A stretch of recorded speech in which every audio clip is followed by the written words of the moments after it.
Selamat siang untuk kita semua, teman-teman guru yang saya kasihi pada siang hari ini. Pada hari ini saya ingin menyampaikan tentang penyebaran pemahaman budaya positif. Ini merupakan salah satu tugas dari calon guru penggerak. Ya. Untuk selanjutnya, sebelum kita masuk ke pemaparan materi, saya mengajak rekan-rekan sekalian kita buat ice breaking dulu. Siap? Siap. Ya. Bisa sekarang silakan cari pasangannya. Bisa berdiri? Bisa berdiri? Bisa. Oke. Ya, semangat. Ya. Sekarang usahakan dua-dua sama-sama membuat tangan dalam jari, maksudnya jari. Misalnya satu orang dua, lalu jumlahnya berapa itu disebutkan. Siapa yang paling cepat itulah dia yang menang. Kita mulai ya. Oke, kita mulai. 1, 2, 3. 4. Mulai belum ya? 1, 2, 3. 4. 2. Ulang lagi. 3. Ulang lagi. 1, 2, 3. 4. Siapa yang salah? 6. Siapa yang salah? Semuanya benar. Siapa yang salah? Tidak ada yang salah ya. Berarti kita semua guru-guru yang hebat. Ya. Sama. Itu berarti sama-sama hebat. Silakan duduk. Ya, itu tes konsentrasi sebelum kita mulai materi kita pada siang hari ini. Selanjutnya kita akan mengenal budaya positif. Apa itu budaya positif? Mungkin sebelum saya lanjutkan, mungkin di sini ada yang tahu apa itu budaya positif? Silakan. Budaya positif merupakan nilai-nilai, keyakinan-keyakinan dan kebiasaan-kebiasaan di sekolah yang berpihak pada murid agar murid dapat berkembang menjadi pribadi yang kritis, penuh hormat dan bertanggung jawab. Iya, betul sekali. Budaya positif itu berisi nilai-nilai atau keyakinan yang kita terapkan kepada siswa kita. Nah, apa yang nilai apa, keyakinan apa? Sebentar baru kita pelajari bersama. Nah, tugas kita sebagai pendidik memang cukup berat. Bagaimana kita menerapkan nilai positif tersebut agar anak bisa nilai-nilai tersebut tertanam dalam pribadi anak. Ini salah satu tugas kita yang cukup berat sehingga nilai tersebut dapat dibawa sampai dia dewasa nanti.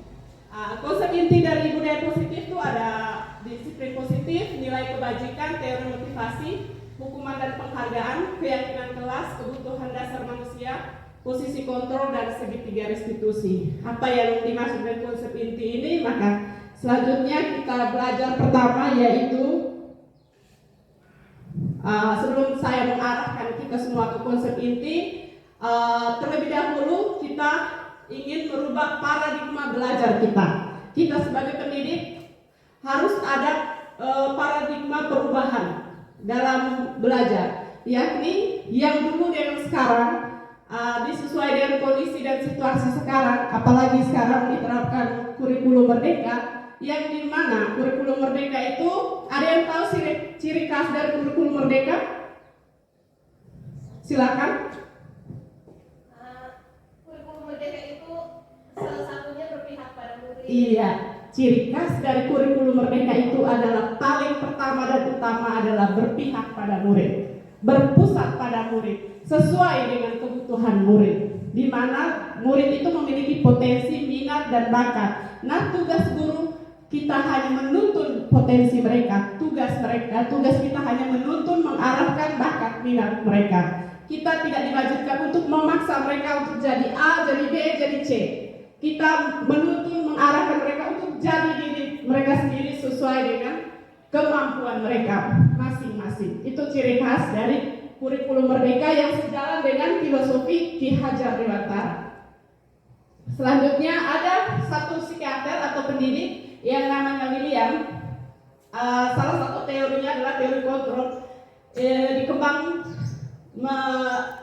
meluruskan ada beberapa konsepsi tentang makna kontrol. Makna kontrol ini sebelumnya kita kenal di teori Skinner atau teori behavioristik. Itu antara stimulus dan respons. Namun sesuai perkembangan zaman, teori itu dimaknai sudah tidak sesuai dengan situasi lagi. Nah, sekarang sesuai dengan kurikulum Merdeka kita memakai teori kontrol. Namun sebelumnya kita sering berpikir ada beberapa miskonsepsi. Kita berpikir bahwa guru itu mengontrol murid. Dulu kita berpikir guru itu mengontrol murid. Sebenarnya itu tidak boleh terjadi. Yang bisa mengontrol individu adalah individu itu sendiri, personal itu sendiri. Orang lain tidak bisa mengontrol dia. Seperti itu. Orang lain hanya mengarahkan, membimbing dia. Ya. Pada dasarnya kita tidak dapat memaksa murid untuk berbuat sesuatu jika murid tersebut memilih untuk tidak melakukannya. Itu sejalan dengan filosofi Ki Hajar Dewantara yang kita kenal di kurikulum Merdeka. Ya. Berikutnya ilusi bahwa semua penguatan positif efektif dan bermanfaat. Jadi seperti itu. Sebelumnya stimulus dan respon itu ada satu yang namanya reward atau penguatan atau penghargaan. Ternyata penghargaan itu dalam teori kontrol William Glasser itu tidak efektif, di mana kita lebih berbuat sesuatu karena ingin dihargai. Itu tidak motivasi tidak dari dalam, tapi itu dipengaruhi oleh orang lain. Jadi kalau teori kontrol ini di mana kita mengajak anak untuk menyadari berbuat sesuatu itu harus motivasi intrinsik atau motivasi dari dalam. Jadi seperti itu. Ya. Jadi kalau kita memaksa murid untuk buat ini, buat itu, ternyata itu perilakunya tidak menetap. Itu tidak membawa dampak dia ke dewasa. Nanti dia berbuat hanya karena ada hadiah. Dia berbuat hanya ingin dihargai, hanya ingin diperhatikan. Sedangkan kesadaran dari dalam pribadinya itu tidak ada. Nah, ini yang mau kita tanamkan kepada peserta didik kita masing-masing.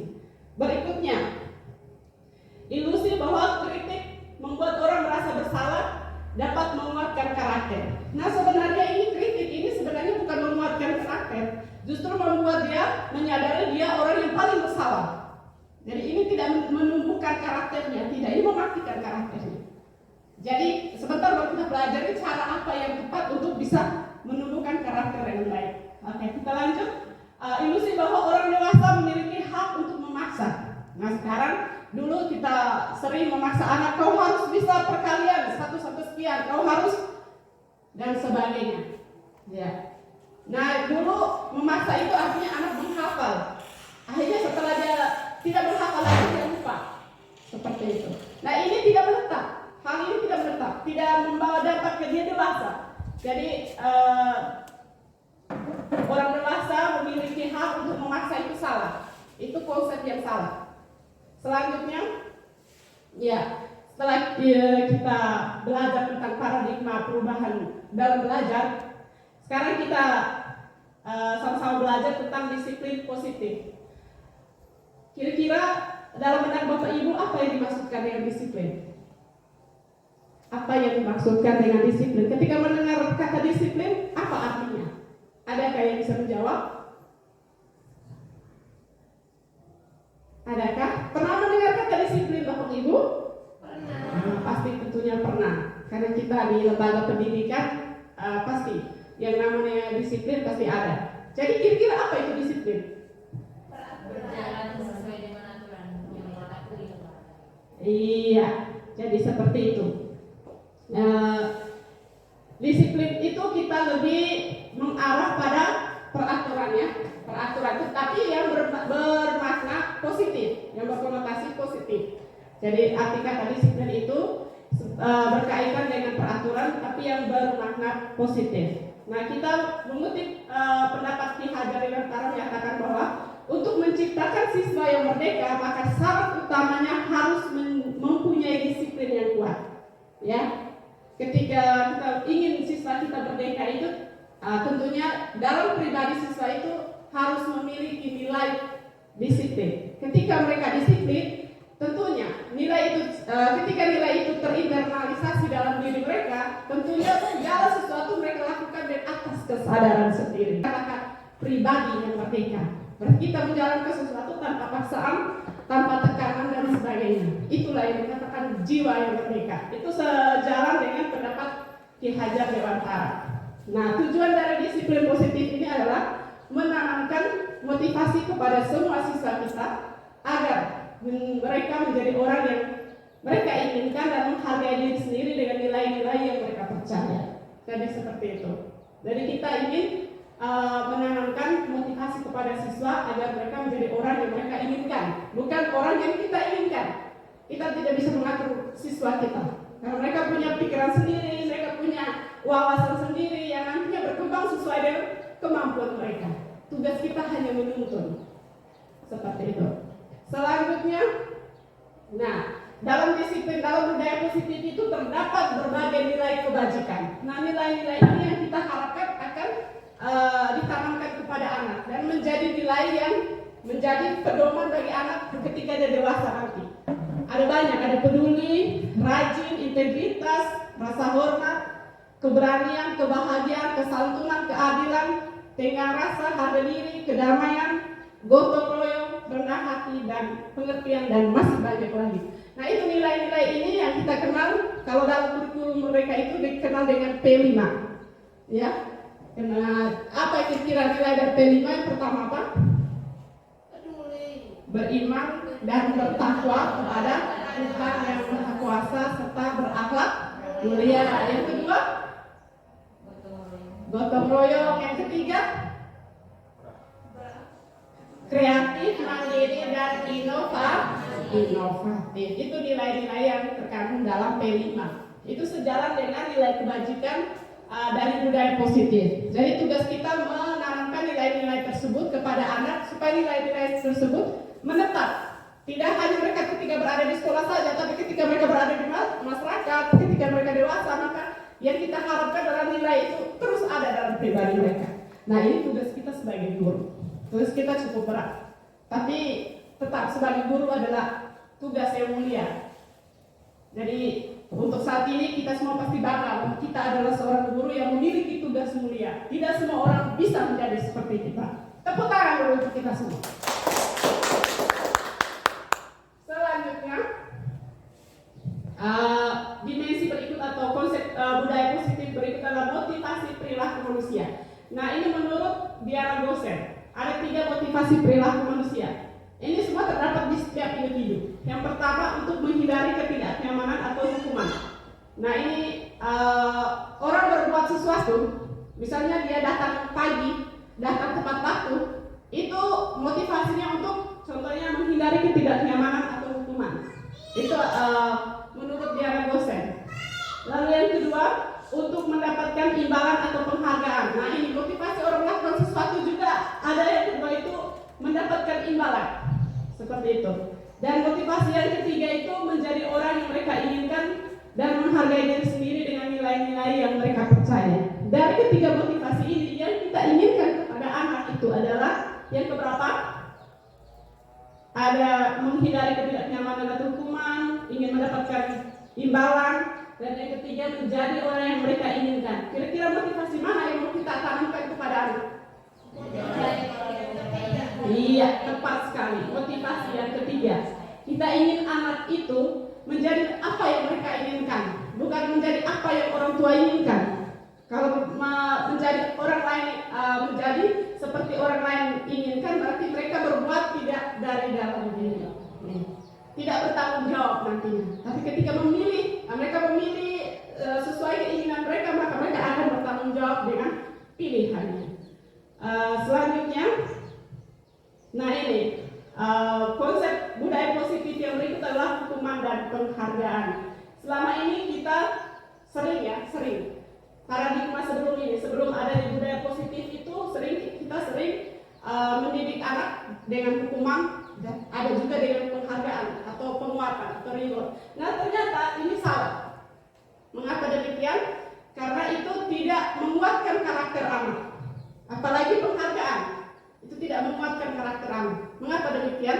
Karena anak berbuat hanya karena diperhatikan, ingin mendapat hadiah, ingin mendapat pujian.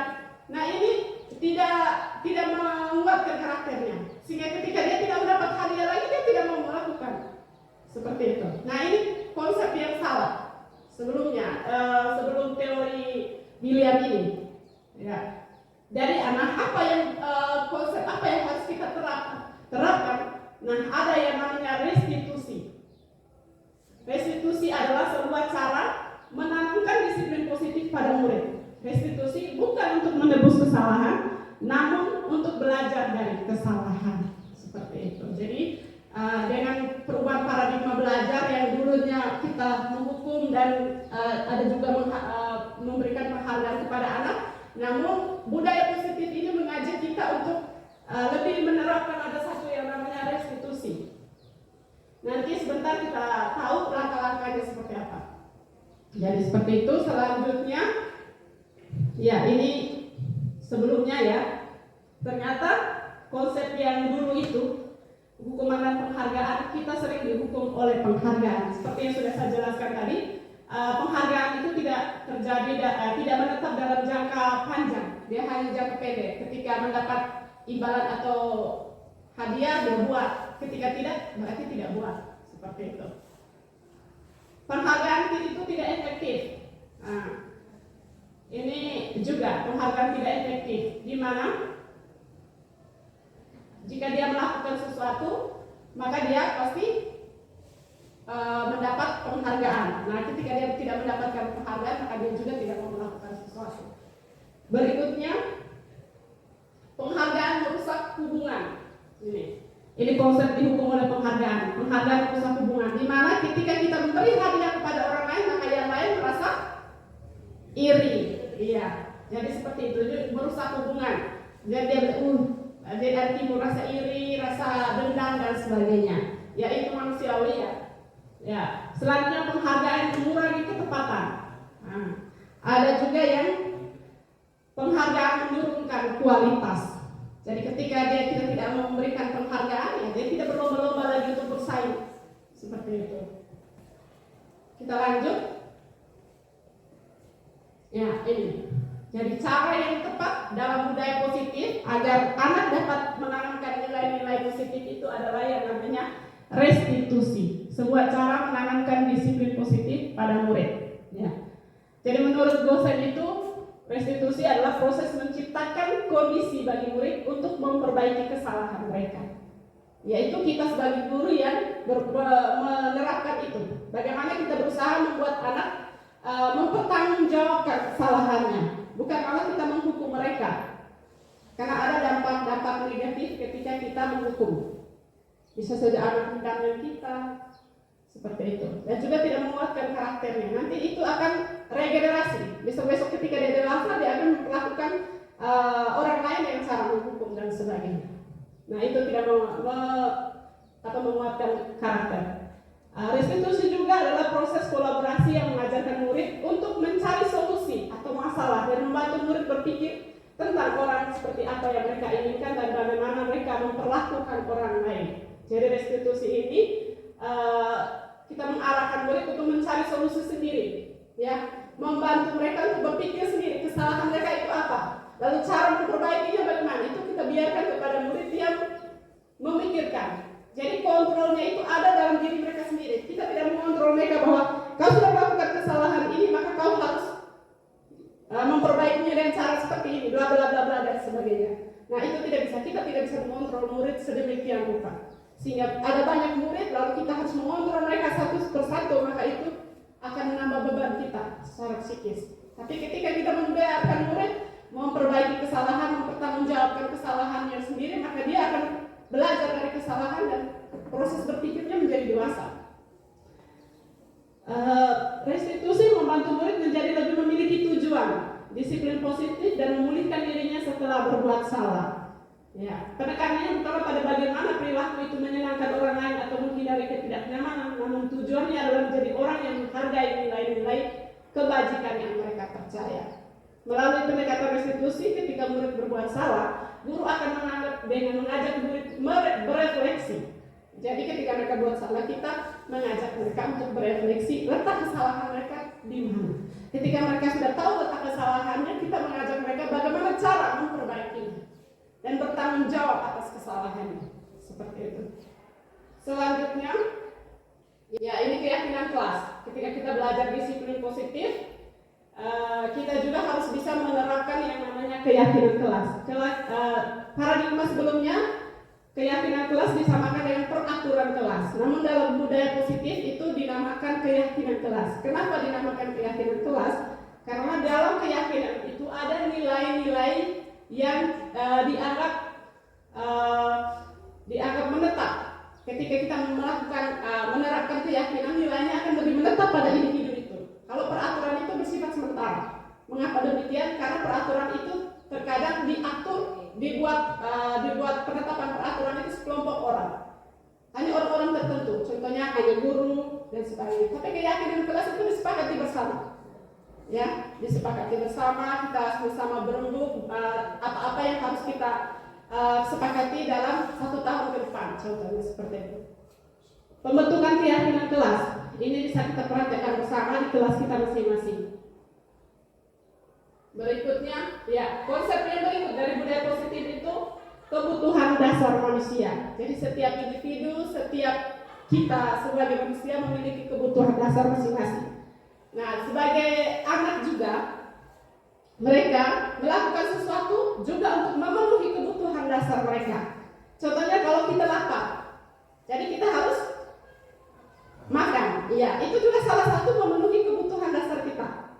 Begitu pula anak, kalau mereka nakal, kalau mereka membangkang, itu tandanya mereka sedang memenuhi kebutuhan dasar mereka. Jadi semua perilaku anak itu ada alasannya dan juga ada tujuannya. Dia nakal ya tujuannya apa? Mencari perhatian.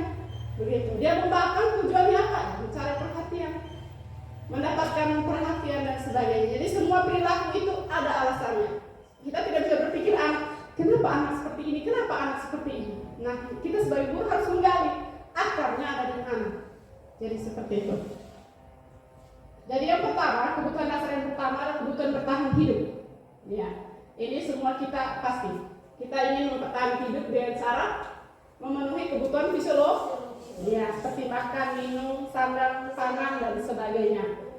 Berikutnya kasih sayang dan rasa diterima. Tentunya kita sebagai manusia pasti ingin disayang, ingin dihargai, ingin dicintai. Itu semua. Tidak ada manusia yang tidak ingin dicintai.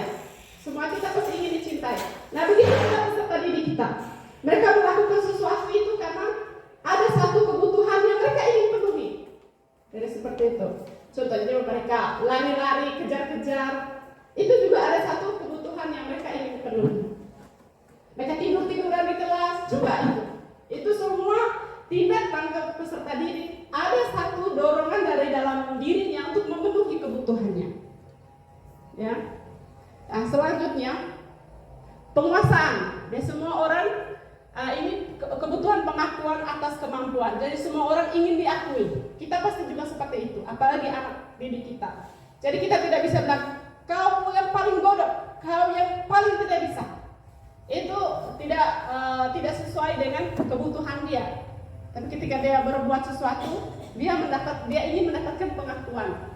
Dia ingin mendapatkan pengakuan dan juga untuk memenuhi kebutuhan dasarnya dia sebagai manusia. Berikut kebebasan. Kebutuhan dasar manusia yang berikutnya itu kebebasan. Nah, ini kita membiarkan anak untuk bebas memilih apa yang menjadi keinginan mereka. Kita tidak bisa memaksa. Tugas kita hanya menuntun, hanya mengarahkan. Kalau memang mereka tidak mau, nanti ada alam yang akan membentuk mereka. Itu sejalan dengan pemikiran filosofi Ki Hajar Dewantara, kodrat alam dan kodrat zaman. Dengan sendiri alam akan membawa mereka kemana dan kemana. Tugas kita hanya menuntun mereka saja. Seperti itu ya. Kalau mereka tidak bisa berbicara bahasa Inggris, biarkan saja. Nanti ada alam yang menuntun mereka. Begitu. Kita sudah berusaha mengajar apa dan sebagainya, tapi tetap dia tidak bisa. Jangan dipaksa. Ya.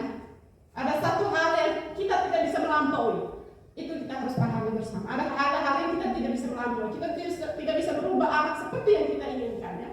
Seperti itu. Berikutnya kesenangan yang terakhir. Itu semua kita kita ingin memenuhi kebutuhan dasar itu kesenangan. Jadi anak ketika lari-lari, kejar-kejaran, tusuk kiri, tusuk kanan, itu hanya untuk memenuhi kebutuhan dasar dia.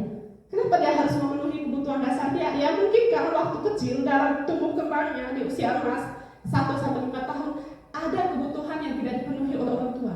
Nah mereka mencarinya di lingkungan. Jadi seperti itu. Memang kita tidak bisa menyalahkan orang tua harus memenuhi 5 kebutuhan dasar mereka. Memang tidak bisa. Tetapi paling tidak kita sebagai orang tua harus paham kebutuhan apa yang anak kita inginkan supaya mereka tidak mencarinya di luar sana. Selanjutnya ya. Masih semangat? Masih. Oke, guru hebat. Selanjutnya, konsep yang berikut, posisi kontrol. Nah ini yang sering kita terapkan kepada anak kita. Ada suatu program disiplin positif yang berpusat pada murid yang dikembangkan oleh dosen dengan pendekatan restitusi yang disebut dengan 5 posisi kontrol. Ada 5. Ini yang sering kita terapkan kepada anak-anak. Terhadap kita pernah menjadi posisi penghukum. Pernah menjadi posisi pembuat rasa bersalah. Pernah juga menjadi posisi teman. Pernah. Posisi pemantau. Pernah. Dan yang terakhir manajer. Iya. Jadi saya akan menjelaskan posisi mana yang pas untuk kita sebagai seorang pendidik. Berikut. Yang pertama itu penghukum. Seorang penghukum bisa menggunakan hukuman fisik maupun verbal. Orang-orang yang menjalani posisi penghukum senantiasa mengatakan bahwa sekolah merupakan sistem atau alat yang dapat lebih menekan murid. Nah ini paradigma lama, paradigma berpikir yang lama dalam teori stimulus respon. Itu terdapat ini penghukum. Karena itu ada stimulus respon, ada penguatan negatif dan penguatan positif. Tapi ketika kita belajar di teori kontrol, kita menemukan ini. Kita sebagai guru pernah menjadi posisi sebagai penghukum, lalu membuat rasa bersalah. Nah ini biasa kita menggunakan kalimat seperti ini. Ibu sangat kecewa sekali dengan kamu. Nah ini anak langsung ikut bersalah toh. Nah berapa kali bapak harus memberitahu kamu. Nah ini dengan sendirinya dalam dirinya dia harus bersalah. Nah ini sebenarnya tidak boleh karena kontrolnya dari orang lain. Kita mengharapkan murid merubah dirinya dari dalam dirinya sendiri, yaitu motivasi dari dalam. Seperti itu. Selanjutnya teman.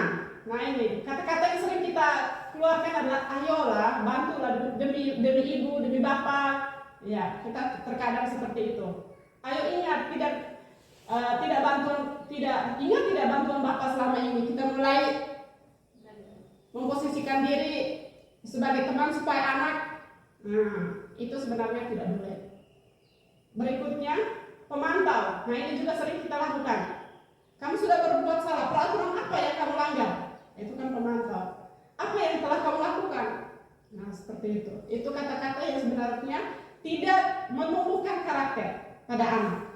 Yang kita harapkan adalah anak bertumbuh karakternya dan menjadi kuat dan bisa dibawa ke masa depan. Tidak hanya berada di sekolah saja lalu ketika pulang ke rumah ke lingkungan muncul lagi karakter yang lama. Itu yang kita tidak harapkan. Selanjutnya manajer. Nah ini posisi terakhir ini adalah manajer, di mana kita sebagai guru berbuat sesuatu bersama dengan murid, mempersilakan murid mempertanggungjawabkan perilakunya, mendukung murid agar dapat menemukan solusi atas permasalahannya sendiri. Jadi yang diharapkan adalah kita sebagai posisi manajer. Itu tugas kita sebagai pendidik. Ya. Apa ya kira-kira kalimat-kalimat yang kita sering ucapkan kepada anak ketika kita di posisi manajer? Yang pertama itu apa yang kamu yakini? Dalam arti kesepakatan yang sudah kita lakukan. Contohnya di kelas kita sudah membuat keyakinan kelas. Kita bertanya kepada siswa ketika mereka melanggar kesepakatan. Kita bertanya apa yang sudah kita yakini bersama. Nah ini kan menggerakkan siswa untuk berpikir sendiri. Ya, oh dia mulai berpikir kesepakatannya ini. Oh berarti saya sudah melakukan pelanggaran terhadap kesepakatan. Jika kamu meyakini apakah kamu bersedia memperbaikinya? Supaya kita hanya mengarahkan mereka. Kita tidak bisa engkau begini tidak bisa. Kita hanya mengarahkan. Kata lebih halus adalah menuntun. Supaya nilai itu dia sendiri tumbuh dalam diri mereka, tidak berdasarkan paksaan atau dari orang lain. Berikut apa rencana kamu untuk memperbaiki hal ini? Nah, seperti ini. Ini kata-kata yang kita menstimulus anak untuk bisa berpikir sendiri, bertanggung jawab sendiri, dan memperbaiki kesalahannya sendiri. Selanjutnya, yang terakhir, mekanisme yang paling terakhir, pendekatan yang paling terakhir adalah segitiga restitusi. Ini yang sebaiknya kita terapkan kepada anak saat ini, karena ini sangat relevan dengan kurikulum merdeka, di mana kita berpihak pada murid atau berpusat pada murid. Segitiga restitusi ada langkah-langkahnya. Yang pertama itu menstabilkan identitas. Ketika anak berbuat salah, kita harus mengarahkan mereka untuk mengenal dulu kesalahan apa yang mereka buat. Seperti itu. Lalu yang kedua, validasi tindakan salah. Setelah kita mengenal kesalahan apa yang mereka buat, kita arahkan mereka. Oh, ternyata tindakan mereka itu salah. Dia akan menyadari dengan sendirinya, oh, tindakan saya salah. Seperti itu. Selanjutnya, menanyakan keyakinan. Setelah dia menyadari kesalahan, dia akan menemukan kembali, oh, nilai yang telah salah langgar itu apa, kesepakatan yang telah salah langgar itu apa. Dari ketiga segitiga restitusi ini kita bisa menerapkan, bisa mulai dari langkah pertama, kedua, tiga, atau bisa dari 3 ke 2 ke 1. Intinya ada 3 pendekatan, ada 3 langkah ini yang harus kita terapkan kepada anak-anak. Itu yang kita harapkan di sekolah kita benar-benar menanamkan budaya positif, di mana anak menyadari sendiri kesalahannya, tidak atas paksaan guru atau tidak atas tekanan guru. Maka dengan sendirinya anak menjadi pribadi yang merdeka. Seperti itu. Dan terakhir, terima kasih untuk kita semua. Selamat siang.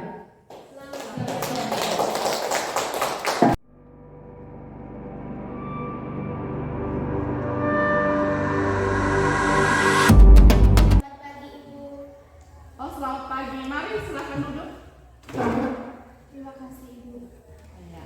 Lili, Ibu dengar kemarin pada hari Jumat kamu tidak mengikuti les matematika ya? Iya, Ibu. Saya minta maaf karena waktu hari Jumat itu saya mengantuk, jadi saya pergi ke UKS untuk istirahat sebentar, tapi saya ketiduran, Ibu. Oh iya. Jadi kejadiannya seperti itu. Kira-kira apa yang kamu lakukan itu sudah sesuai dengan keyakinan kelas kita? Tidak, Ibu. Oh, jadi keyakinan kelas mana yang menurut kamu belum kamu terapkan? Mengikuti pelajaran sampai selesai, Ibu. Oke. Lalu apa yang akan kamu lakukan untuk memperbaiki kesalahan kamu? Yang akan saya lakukan, saya berusaha untuk tidak mengulanginya lagi, Ibu. Oh ya, mungkin ada yang lain? Meminta izin kepada guru matematika bahwa kondisi kita kurang baik, Ibu. Oke, baik. Berarti kamu sudah paham bahwa kamu harus menerapkan keyakinan kelas kita. Iya, Ibu. Itu keputusan yang sangat bagus. Silakan kembali ke kelas. Terima kasih, Ibu. Oke, sama-sama. Terima kasih, Ibu.